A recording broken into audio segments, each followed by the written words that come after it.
जादुई दो nail polish के अनोखे घर। बहुत समय पहले की बात है। एक गांव में अंजलि और नैना नाम की दो सहेली बहनें रहा करती थी। वैसे तो अंजलि और नैना थी तो सौतेली बहनें, पर दोनों में बहुत ही ज्यादा प्यार था। और अंजलि की सौतेली माँ सुषमा काफी समय से बिस्तर पर बीमार पड़ी हुई थी, जिस वजह से उनके घर की आर्थिक स्थिति दिन पर दिन बिगड़ती जाती है। इसलिए घर में बड़ी होने की वजह से अंजलि अपने घर की सारी जिम्मेदारी अपने कंधों पर उठा लेती है और अपनी पढ़ाई बीच में ही छोड़कर दूसरों के घरों में साफ सफाई का काम करना शुरू कर देती है, ताकि वो अपने घर का खर्च चला सके। लेकिन वो इन सब के बावजूद भी अपनी छोटी बहन नैना को गांव की एक बहुत अच्छे स्कूल में पढ़ने के लिए भेजा करती थी, ताकि वो पढ़ लिख कर अपने जिंदगी में कुछ हासिल कर सके। और ऐसे ही समय गुजरता रहता है। तभी एक दिन अंजलि की सौतेली माँ उसे आवाज लगाते हुए कहती है, अंजलि बेटा मेरे पास आओ, क्योंकि मेरे पास अब और ज्यादा समय नहीं है बेटा। माँ आप ऐसी बातें क्यों कर रही हो, आपको कुछ नहीं होगा। नहीं मेरी बच्ची, मेरे पास अब बस कुछ ही पल बचे हैं, इसलिए बेटी मैं तुमसे कुछ कहना चाहती हूँ।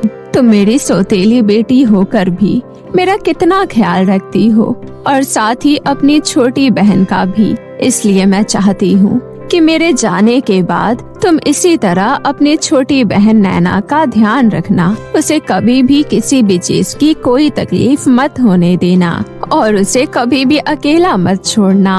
इतना कहते ही अंजलि की सौतेली माँ अपना दम तोड़ देती है, जिसके बाद दोनों बहनें फूट फूट कर रोने लगती है और जैसे तैसे करके अपनी माँ का अंतिम संस्कार करके दोनों बहनें ही एक दूसरे का सहारा बनती है। और ऐसे ही कुछ समय और बीत जाता है। तभी एक दिन नैना स्कूल से मुंह लटकाए घर वापस आती है और अपनी बड़ी बहन अंजलि से कहती है, दीदी मैं कल से स्कूल नहीं जाऊंगी, मुझे स्कूल नहीं जाना।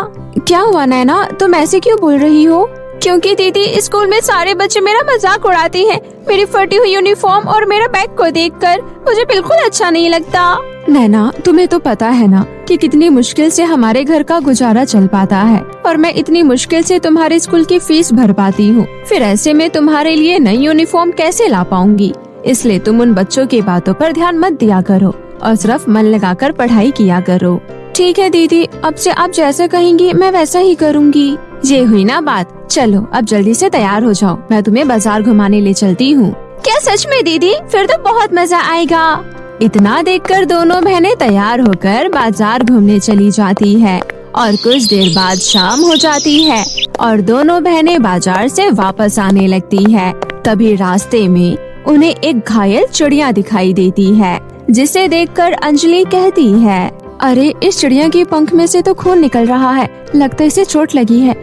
हम ऐसा करते हैं, हम इसे अपने साथ घर ले चलते हैं। इतना कहकर अंजलि उस चिड़िया को लेकर अपने घर वापस आ जाती है और घर पहुंचते ही अंजलि सबसे पहले उस चिड़िया के चोट पर मरहम पट्टी करती है और उसका बहुत ख्याल रखती है। तभी कुछ ही दिनों में वो चिड़िया बिल्कुल ठीक हो जाती है और अपने पंखों से इधर उधर उड़ने लगती है। तभी नैना कहती है, अरे दीदी देखो, ये चिड़िया तो उड़ने लग गई, चलो इसे पकड़ लेते हैं वरना ये उड़ जाएगी। कोई बात नहीं नैना, उसे उड़ने दो। वैसे भी किसी को इस तरह कैद करके रखना अच्छी बात नहीं होती है, उन्हें भी खुली हवा में उड़ने की आजादी होनी चाहिए। इसलिए तुम ये सब छोड़ो और जाकर अपनी पढ़ाई करो, मैं जब तक घर के बाकी काम कर लेती हूँ। और इस तरह कुछ दिन बीत जाने के बाद वो चिड़िया फिर से वापस आती है और ये देखकर अंजलि कहती है, अरे ये चिड़िया तो फिर से वापस आ गई। अंजलि के इतना कहते ही वो चिड़िया अचानक से बोल पड़ती है, अंजलि प्लीज मेरी मदद करो, मैं यहाँ तुमसे मदद मांगने आई हूँ, प्लीज चलो मेरे साथ। ये क्या, तुम तो बोल सकती हो, पर ऐसा कैसे हो सकता है? हाँ अंजलि, लेकिन मेरे पास अभी तुम्हें ये सब बताने का समय नहीं है, बस तुम मेरे साथ चलो। इतना कहकर दोनों बहनें उस चिड़िया के पीछे पीछे जाने लगती है और चलते चलते वो लोग जंगल के बीचों बीच पहुँच जाती हैं। तभी नैना कहती है, दीदी मुझे तो बहुत डर लग रहा है, ये चिड़िया पता नहीं हमें जंगल के अंदर क्यों लेकर आई है। नैना तुम चिंता मत करो, मैं हूँ ना तुम्हारे साथ। तभी वो चिड़िया फिर से कहती है, सुनो इस पेड़ पर लगे इस जाल में मेरी बहन फंस गई है, प्लीज उसे बाहर निकालने में मेरी मदद करो। क्या तुम्हारी बहन? पर ये सब कैसे हुआ? अंजलि, हम दोनों बहनें परीलोक की रानी इंदुमती की बेटियां हैं और एक दुष्ट जादूगरनी ने हमारी माँ से बदला लेने के चक्कर में हम दोनों बहनों को चिड़िया में बदल दिया। इसलिए तुम प्लीज मेरी बहन की मदद करो। चिड़िया की यह बात सुनकर अंजलि फटाफट से उस पेड़ के जाल से उसकी बहन को बाहर निकालती है, जिसके बाद वो चिड़िया कहती है, तुम्हारा बहुत बहुत शुक्रिया अंजलि, जो तुमने आज मेरी बहन की जान बचाई। लेकिन क्या तुम हमारी एक मदद और कर सकती हो? दरअसल हम लोग अपनी जादुई छड़ी के बिना अपने असली रूप में नहीं आ सकती हैं और न ही अपने परीलोक वापस जा सकती हैं। इसलिए क्या तुम हमारी जादुई छड़ी ढूंढने में हमारी मदद करोगी? क्यों नहीं, मैं आप लोगों की मदद जरूर करूंगी। लेकिन आप लोगों की जादुई छड़ी है कहाँ? वो तो हमें भी नहीं पता, पर हाँ, हमारी जादुई छड़ी इसी जंगल के अंदर है। कोई बात नहीं, मैं आप लोगों की जादुई छड़ी ढूंढ कर लाऊंगी। इतना कहकर अंजलि नैना के साथ मिलकर जंगल में इधर उधर घूमकर जादुई छड़ी ढूंढने लगती है। तभी उसे जंगल के किनारे झाड़ियों में कोई चीज चमकती हुई दिखाई देती है, जिसे देखकर अंजलि उसके पास जाती है और कहती है, अरे शायद यही उन परियों की जादुई छड़ी है, चलो हम इसे ले जाकर उन्हें दे देती हैं।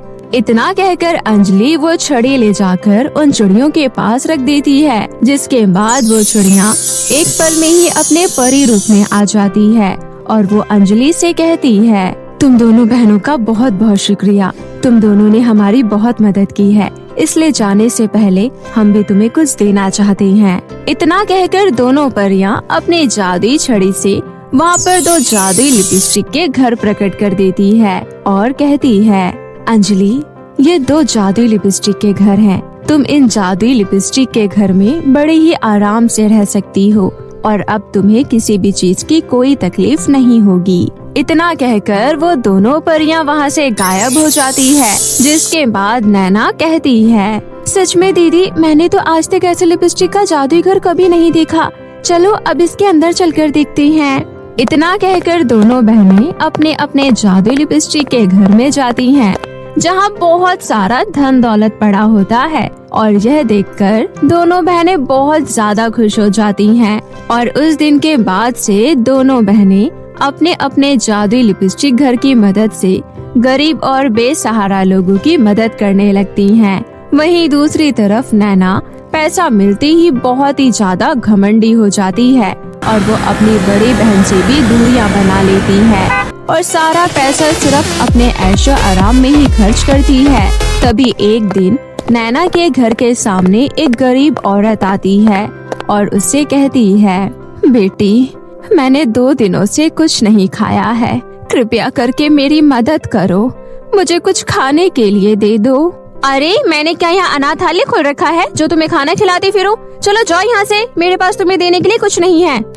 नैना की यह बात सुनकर उस जादुई लिपस्टिक घर में से एक आवाज आती है, नैना, तुम्हें इस तरह किसी का अपमान नहीं करना चाहिए, बल्कि तुम्हें दूसरों की मदद करनी चाहिए।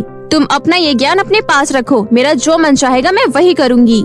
नैना की यह बात सुनकर जादुई लिपस्टिक घर को बहुत ज्यादा गुस्सा आ जाता है और वो हमेशा के लिए वहाँ से गायब हो जाता है, जिसके बाद नैना फिर से अपने फटीचर हालत में आ जाती है और वो रोते हुए अपनी बड़ी बहन के घर उससे मदद मांगने जाती है। तभी अंजलि कहती है, नैना, ये सब कुछ तुम्हारा लालच और घमंड की वजह से हुआ है, इसमें किसी और की कोई गलती नहीं है। मुझे माफ कर दो दीदी, मुझे पता है कि इन सब में मेरी गलती है और मुझे अपनी गलती का एहसास भी है, इसलिए मैं आज के बाद कभी भी लालच नहीं करूँगी और कभी भी दूसरों का मजाक नहीं उड़ाऊंगी। ठीक है नैना, तुम्हें अपनी गलती का एहसास हो गया, यही बहुत बड़ी बात है। अब से तुम मेरे साथ मेरे जादुई लिपस्टिक के घर में रहना। और इस तरह फिर से दोनों बहनें एक साथ रहने लगती है और जादुई लिपस्टिक घर की मदद से गरीब लोगों की मदद भी करती है। गरीब लड़की का जादुई शादी का लहंगा। गंगापुर गांव में बिंदिया नाम की एक लड़की अपने माता पिता के साथ रहती थी। बिंदिया दिखने में बहुत ही ज्यादा सुंदर थी। गांव के सभी लड़के उसकी खूबसूरती के पीछे पागल रहते थे, जिस वजह से गांव की बाकी की लड़कियां बिंदिया से जला करती थी। एक दिन बिंदिया नदी से पानी भरने के लिए जा रही थी। तभी करिश्मा नाम की एक लड़की कहती है, बिंदिया तू चाहे दिखने में कितनी भी खूबसूरत क्यों ना हो तो आखिर गरीब भिखमंगी ही ना, और वही रहोगी। तुम हमारी बराबरी कभी नहीं कर सकती, समझे? हम चाहे दिखने में कैसे भी हो, लेकिन हम तुमसे बहुत ही ज्यादा अमीर हैं। करिश्मा, मैं गरीब हूँ तो क्या हुआ? मेरे माता पिता मुझसे बहुत प्यार करते हैं और मैं उनके साथ बहुत ही खुश हूँ। नहीं, तुम्हारे माँ बाप तुमसे प्यार नहीं करते, वो तो तुम्हें अपने घर का बोझ समझते हैं। और देखना, वो बहुत ही जल्दी तुम्हारी शादी कराकर तुम्हें अपने घर से निकाल फेंकेंगे। ये बोलकर सभी लड़कियां उसका बहुत मजाक उड़ाती है। ये देखकर बिंदिया उदास हो जाती है और वो नदी से पानी भरकर घर आ जाती है। ऐसे ही कई दिन बीत जाता है। एक दिन बिंदिया की माँ उससे कहती है, बिंदिया बेटी, शहर से तेरे मामा का कॉल आया था। उन्होंने एक बहुत ही अच्छे घर में तेरे लिए रिश्ते की बात की है। नहीं माँ, मैं ये शादी नहीं करना चाहती, और हाँ, आप भी फोन करके मामा को मना कर दो। ये कैसी बात कर रही है बेटी? इतनी मुश्किल से तो इतना अच्छा रिश्ता मिला है। वे लोग बहुत ही खानदानी और रईस हैं, और तो और उन्हें दहेज में भी कुछ नहीं चाहिए। तेरी शादी होगी तो उसी घर में होगी। नहीं माँ, मैं ये शादी नहीं करूँगी। मैं अभी शादी नहीं करना चाहती। मैं शहर जाना चाहती हूँ। मैं शहर जाकर वहाँ नौकरी करूँगी और आपकी और पापा की अच्छे से देखभाल करूँगी। बंद कर अपनी ये बकवास। मैंने और तेरे पिता ने पहले ही फैसला कर लिया है। तेरी शादी होगी तो उसी लड़के से होगी। अब फालतू की बकवास नहीं, समझी? इतना बोलकर उसकी माँ वहाँ से चली जाती है। अगले दिन बिंदिया रोते हुए अपने बॉयफ्रेंड बंटी के पास जाती है और बोलती है, बंटी, मैं ये शादी नहीं करना चाहती। कुछ करो बंटी।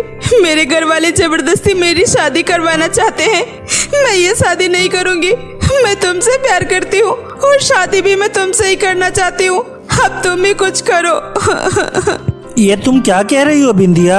इसमें भला मैं क्या कर सकता हूँ? मेरे पास तो अभी कोई जॉब भी नहीं है। फिर मैं तुम्हारे घर वाले से किस मुंह से तुम्हारे रिश्ते की बात करूँ? बिंदिया, तुम कुछ दिन और इंतजार करो। मैं अगले हफ्ते ही शहर जा रहा हूँ। वहाँ जाकर पहले अपनी जॉब देखता हूँ, फिर गांव आकर तुम्हारे घर वालों से तुम्हारा हाथ मांगता हूँ। लेकिन बंटी, इस बीच अगर मेरे घर वालों ने मेरी शादी करवा दी तो? ऐसा कुछ नहीं होगा। मैं ऐसा नहीं होने दूंगा, विश्वास करो। बंटी बिंदिया को दिलासा देकर वहाँ से चला जाता है।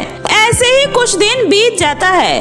एक दिन बिंदिया को देखने लड़के वाले आते हैं और लड़के की माँ कहती है, बेटी तो आपकी बहुत ही सुंदर है बहन जी। बस मेरा घर और मेरे बेटे को संभाल ले, मुझे और कुछ नहीं चाहिए। बेटी, खाना तो पका लेती हो ना? हाँ, मैं सब कुछ पका लेती हूँ। आप जो बोलोगी मैं वो सब पका दूंगी। हाँ बहन जी, बहुत ही मेहनती है मेरी बेटी। ये जो सब कुछ भी आप लोग खा रहे हैं ना, ये सब मेरी बेटी ने ही बनाया है। बहुत ही अच्छा खाना बनाती है मेरी बेटी। ठीक है बहन जी, लड़की हमें पसंद है। हम अगले ही हफ्ते शादी करना चाहते हैं। अगले हफ्ते? बहन जी, इतनी जल्दबाजी में मैं सारा इंतजाम कैसे करूँगा? कुछ समय और दे दीजिए। देखिए भाई साहब, अगले महीने मेरे बेटे को काम के सिलसिले में विदेश जाना है, तो हम चाहते हैं बेटे के जाने से पहले ही उसकी शादी हो जाए। अगर आप लोग अगले हफ्ते शादी नहीं कर सकते तो कोई बात नहीं, हम कहीं और रिश्ता देख लेंगे। वैसे भी मेरे बेटे के लिए लड़कियों की कमी नहीं है। अरे नहीं बहन जी, आप लोग तो खामखा ही गुस्सा हो गई। कोई बात नहीं, हम अगले हफ्ते ही शादी का इंतजाम करेंगे। हमें कोई दिक्कत नहीं है। हाँ ठीक है, जैसा आप लोग कहेंगे हम वैसे ही करेंगे। उसके बाद वे लोग रिश्ता पक्का करके वहाँ से चले जाते हैं। बिंदिया अपने कमरे में जाकर खूब रोती है। मैं अभी ये शादी नहीं करना चाहती। मैं तो बंटी से प्यार करती हूँ और मैं उसके बिना किसी और से शादी नहीं करूँगी। मुझे तो कुछ भी अच्छा नहीं लग रहा। हे भगवान, मेरी मदद करो। इधर बिंदिया के माता पिता अपना घर गिरवी रखकर अपनी बेटी की शादी की सारी तैयारियां करते हैं। बिंदिया की शादी में अभी 2 दिन ही ही बचे थे, तभी लड़के की माँ की बिंदिया की माँ के पास फोन आता है। हेलो बहन जी, सुनिए, लड़की का लहंगा आप लोगों को ही खरीदना पड़ेगा। हम लोग लड़की का लहंगा नहीं लाएंगे, इसलिए आज ही उसका लहंगा बनवा लीजिएगा। लेकिन बहन जी, उस दिन तो आपने कहा था लड़की का लहंगा आप लेकर आएंगी। नहीं नहीं, लहंगा आप लोगों को ही देना पड़ेगा, हमारे यहाँ ऐसा नहीं होता। यही बताने के लिए फोन किया था। अब रखती हूँ। उसके बाद लड़के की माँ फोन रख देती है। ये खबर सुनकर सभी लोग बहुत ही ज्यादा चिंता में पड़ जाते हैं। बिंदिया की माँ, सारे पैसे तो शादी की तैयारी में ही खर्च हो गए, अब लहंगा किस पैसे से खरीद कर लाएंगे? देख लिया ना माँ आपने, मैंने पहले ही कहा था मैं ये शादी नहीं करूँगी, लेकिन आप लोगों ने मेरी बात नहीं मानी। ये लोग भी बाकी सबकी तरह ही निकले ना। ये बोलकर बिंदिया नदी के किनारे चली जाती है और वहीं बैठकर बंटी को याद करके खूब रोती है। तभी बिंदिया देखती है नदी में एक बक्सा बह रहा है। बिंदिया उस बक्से को पानी से निकालकर उसे खोलती है। बक्से को खोलते ही बक्सा चमक उठता है और उस बक्से के अंदर से एक बहुत ही सुंदर परी बाहर आती है। तुम्हारा बहुत बहुत शुक्रिया बेटी, तुमने आज बरसों के बाद मुझे इस बक्से से आजाद कर मुझ पर बहुत बड़ा एहसान किया है। आप कौन है आप, और आप इस तरह बक्से के अंदर कैसे जिंदा रह रही थी? मैं परीलोक की विशाखा परी हूँ। मुझे एक जादूगरनी ने धोखे से इस बक्से में बंद कर दिया था, लेकिन आज तुमने मुझे इस बक्से से आजाद कर मुझ पर बहुत बड़ा एहसान किया है। पर तुम इतनी उदास क्यों हो? क्या बताऊं परी जी, कल मेरी शादी होने वाली है और मैं अपनी इस शादी से बिल्कुल भी खुश नहीं हूँ। बिंदिया, ये लो, ये तुम्हारी शादी का जादुई लहंगा है। ये मेरी तरफ से तुम्हारे लिए शादी का तोहफा है। जाओ बेटी, तुम्हारी जिंदगी में तुम्हें तुम्हारी सारी खुशियाँ मिलेंगी। उसके बाद वो परी जादुई लहंगा देकर वहाँ से गायब हो जाती है। मेरी खुशियाँ तो बंटी से ही थी परी जी, लेकिन ये शादी करने के बाद मेरी जिंदगी खुशियों से नहीं बल्कि गम से भर जाएगी। खैर, उसके बाद बिंदिया वो लहंगा लेकर घर आ जाती है और अपने माँ पिताजी को वो लहंगा दिखाती है। लहंगा देखकर सभी लोग बहुत ही खुश होते हैं, लेकिन बिंदिया अभी भी बहुत उदास थी। वो अपने कमरे में जाकर फिर से रोने लगती है। वो पूरी रात बंटी को याद करके बहुत रोती है। अगले दिन बारात आती है। बिंदिया अपना लहंगा पहनकर अच्छे से तैयार होती है। वो बहुत ही ज्यादा सुंदर लग रही थी, लेकिन अंदर से वो बहुत ही ज्यादा दुखी थी। सभी लोग बिंदिया के लहंगे की बहुत ही ज्यादा तारीफ करते हैं। तभी लड़के की माँ बिंदिया के माता पिता से कहती है, देखिए भाई साहब, उस दिन तो हम लोग जल्दबाजी में लेन देन की बात करना ही भूल गए थे। वैसे तो हमारे बेटे के लिए लड़कियों की लाइन लगी रहती है, लेकिन हमने आपकी बेटी को पसंद किया है, तो इसलिए अभी आपको दहेज में सिर्फ 5 लाख रुपए ही देने होंगे, तभी ये शादी हो पाएगी। बहन जी, इतनी जल्दी इतने सारे पैसों का इंतजाम हम कहाँ से करेंगे? देखिए, वो सब तो मैं नहीं जानती। अगर पैसे नहीं दिए फिर ये शादी भी नहीं होगी। हम लोग अभी बारात वापस लेकर चले जाएंगे। नहीं नहीं, मैं आपके पैर पकड़ता हूँ, गरीब बाप पर थोड़ा तो तरस खाइए। तभी बिंदिया गुस्से में वहाँ आ जाती है और बोलती है, बहुत हो गया आप लोगों का। मैं कब से आप लोगों की बकवास सुने जा रही हूँ। आप लोग यहाँ शादी करने आए हैं या फिर अपने बेटे का सौदा करने? अरे आप क्या ये रिश्ता तोड़ के जा रही हैं? मैं खुद ही आप जैसे लालची लोगों के घर शादी ही नहीं करना चाहती। अरे लड़की, अरे इस लड़की की तो अभी से ही जुबान कैंची की तरह चल रही है। अगर ऐसी लड़की से हमारे बेटे की शादी हो जाती फिर हमारा क्या होता? चल बेटे, हमें ये शादी नहीं करनी। जादुई लहंगा, चल दिखा अपना कमाल। इन लालची माँ बेटे की वो हालत कर ताकि ये कभी जिंदगी में किसी से दहेज लेने से पहले 100 बार सोचे। बिंदिया के इतना कहते ही जादुई लहंगा उन दोनों माँ बेटों को हवा में उल्टा लटका देती है। बेटी, हमें माफ कर दो बेटी, हमसे बहुत बड़ी गलती हो गई, हमें नीचे उतारो। हम अब कभी किसी से दहेज नहीं लेंगे, हमें जाने दो, हमें छोड़ दो। बेटी छोड़ दे इन्हें, दो। अपने पिता की ये बात सुनकर बिंदिया उन्हें छोड़ देती है और वे लोग मारे डर के वहाँ से भाग जाते हैं। हे भगवान, ये क्या हो गया? हम मेरी बेटी से कौन शादी करेगा? हम तो लुट गए, बर्बाद हो गए। बिंदिया की माँ रो ही रही थी, तभी उधर से बंटी आता है और कहता है, अंकल आंटी रोइए मत, मैं आपकी बेटी बिंदिया से बहुत प्यार करता हूँ और मैं आपकी बेटी बिंदिया से शादी करूँगा। ये सुनकर बिंदिया बहुत ही खुश हो जाती है।